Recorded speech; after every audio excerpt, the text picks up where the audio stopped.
এক্সামের সময় আসলেই স্টুডেন্টরা রাত জেগে পড়াশোনা করে। তাদের মনে হয় যে রাত জেগে পড়াশোনা করলে আমার পড়াশোনাটা ইফেক্টিভ হবে, আমার পড়াশোনা বেশি করতে পারবো। বাট নিউরোসায়েন্স বলছে তোমার ঘুম আমাদের পড়া মনে রাখার জন্য সবচেয়ে বেশি ইম্পর্ট্যান্ট। আমাদের ব্রেইন দিনের বেলা অনেক অনেক ইনফরমেশন কালেক্ট করে। আমরা সাধারণত যে পড়াগুলো পড়ছি, যে ইনফরমেশনগুলো আমাদের ব্রেইনকে দিচ্ছি, সেটা কিন্তু স্টোর হয়, অর্গানাইজ হয় রাতের বেলাতেই, যখন তুমি ঘুমাচ্ছ বা ঘুমিয়ে থাকছো। এই ঘুমের সময়ই ব্রেইন তোমার ইনফরমেশনগুলোকে অর্গানাইজ করে সেটাকে শর্ট টার্ম মেমোরি থেকে লং টার্ম মেমোরিতে কনভার্ট করে। তাই যদি তোমার ঘুম না হয়ে থাকে, তোমার মেইনলি ৩টা প্রবলেম হতে পারে। শর্ট টার্ম মেমোরিকে লং টার্ম মেমোরিতে কনভার্ট করতে না পারা, মানে মেমোরি কনসলিডেশন করতে না পারা। হার্ভার্ড মেডিকেল স্কুলের রিসার্চ থেকে জানা যায় যে আমাদের ঘুম শর্ট টার্ম মেমোরি থেকে লং টার্ম মেমোরিতে ট্রান্সফার করার জন্য খুবই খুব ইম্পর্টেন্ট। ধরো তুমি যে পড়াশোনাটা করছো বা যেটা তুমি আজকে পড়লা, সেটা কিন্তু তোমার টেম্পোরারিলি তোমার ব্রেইনে কর্টেক্সে জমা থাকে। এখন ব্রেইন সেটাকে লং টার্ম মেমোরিতে কনভার্ট করবে কিনা সেটা ডিপেন্ড করতেছে ব্রেইনকে তুমি কেমন স্পেস দিচ্ছ, ব্রেইনকে তুমি কেমন ফিল করাচ্ছ সেটার উপর।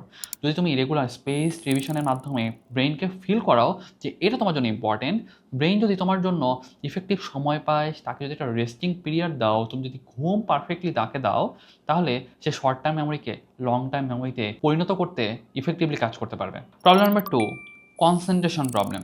তোমার যদি ঘুম ঠিকঠাক না হয়, তুমি যদি দিনে 6 থেকে 8 ঘন্টা ঘুমাতে না পারো, তুমি কনসেন্ট্রেশন ধরে রাখতে পারবে না। তোমার মেজাজ খিটখিটে থাকবে, তুমি ফোকাস ধরে রাখতে পারবে না, তোমার কোনো কাজ করতে বসলে মন বসবে না। আলটিমেটলি টেবিলে ঘন্টার পর ঘন্টা বসে থাকাই হবে, কিন্তু তোমার পড়া একটুও আগাবে না। কারণ আমাদের মনোযোগ ধরে রাখার জন্য ফ্রন্টাল কর্টেক্স আমার জন্য খুবই ইম্পর্টেন্ট। তোমার নিউরনগুলো যদি রেগুলার ফায়ারিংয়ের উপরে থাকে, নিউরোট্রান্সমিটারগুলো যদি এক্সস্টেড হয়ে যায়, তুমি চাইলেও পড়াশোনায় মন দিতে পারবে না, তোমার পড়াশোনাটা ইফেক্টিভ হবে না। তখন কনসেন্ট্রেশন কমে যাবে, ইরিটেট লাগবে এবং তোমার প্রোডাক্টিভিটি কমে যাবে। প্রবলেম 3, তোমার স্টাডি এফিসিয়েন্সি কমে যাবে। দেখো তোমার ব্রেইন কিন্তু এখন কম ফোকাস করতে পারতেছে, তোমার ব্রেইন ইরিটেটেড হয়ে থাকতেছে। তুমি 2 ঘন্টা 3 ঘন্টা টেবিলে বসে থাকলেই তুমি বিরক্ত হয়ে যাচ্ছ, তোমাকে বারবার বারবার উঠতে হবে, রেস্ট নিতে হবে, তোমাকে হয়তো ফোন চাপতে ইচ্ছা করবে। তোমার দিন শেষে তোমার প্রোডাক্টিভিটি একবারেই 12টা বেজে যাবে। তাই খুব বেশি পড়তে হয় না। তোমার যদি ঘুম ঠিকঠাক থাকে, তুমি যদি মনোযোগ দিয়ে 6 থেকে 8 ঘন্টাও রেগুলার পড়তে পারো, সেটা কিন্তু তোমাকে অন্য দিক থেকে অনেক অনেক বেশি এগিয়ে রাখবে। পড়াশোনা মানে শুধু পড়ে যাওয়া না, তোমাকে ঘুমাতে হবে, তোমাকে ফোকাস ধরে রাখতে হবে, একটা নির্দিষ্ট সময় পর পর বারবার রিভিশন দিতে হবে। আমি শাহরিয়ার তানভীর জয় রেগুলার পড়াশোনার স্ট্র্যাটেজি, এসএসসি এইচএসসি একাডেমিক ও অ্যাডমিশন নিয়ে তোমাদের গাইডলাইন দিয়ে থাকি। তোমরা যারা এক্সপেক্ট করো যে তোমরা ভালো একটা রেজাল্ট করতে চাও, বুয়েট মেডিকেলে চান্স পেতে চাও, তারা অবশ্যই এই চ্যানেলটা ফলো দিয়ে রাখবা।